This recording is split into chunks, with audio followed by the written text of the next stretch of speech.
भारत में नदी को माँ मानते हैं लोग, लेकिन फिर भी भारत के नदी इतना प्रदूषण कहीं भी नहीं होगा। आपको बता दें कि देख ही पा रहे होंगे किस प्रकार से ये भारत की नदी है और इसमें कचरा कितना ज़्यादा आप लोग देख पा रहे होंगे।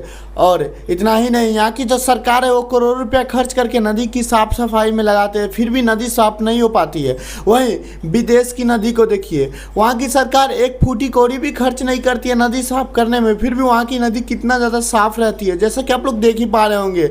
लेकिन यहाँ नदी को लोग माँ मानते हैं, फिर भी सबसे ज़्यादा प्रदूषण किसी नदी में है तो वो भारत के नदी में ही है। और कचरा की तो बात ही अलग है, जैसा कि आप लोग देख ही पा रहे होंगे नदी के किनारे कितना ज़्यादा कचरा है। तो ये लोग जो अंधभक्ति करते हैं, कुछ लोग तो 11,000 लीटर नदी में दूध बहा देते हैं। बताइए इससे क्या नदी पवित्र हो जाएगी? नहीं, इससे नदी की हानि ही है, ना कि नदी की कुछ लाभ है। इससे हानि हो रही है नदी की। और देख ही पा रहे होंगे कचरा कितना ज़्यादा है और सरकार हर साल करोड़ों रुपए खर्च करती है नदी की साफ़ सफाई में, फिर भी नदी साफ़ नहीं हो रही है।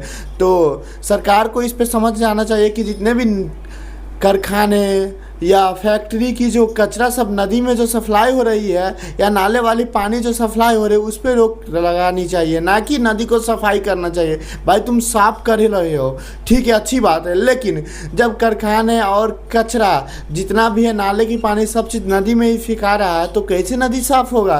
तो सरकार कहीं ना कहीं जनता को बेवकूफ़ बना रही है। आप लोगों को भी लगता है ऐसा कि सरकार बेवकूफ़ बना रही है? मुझे तो ऐसा ही लगता है।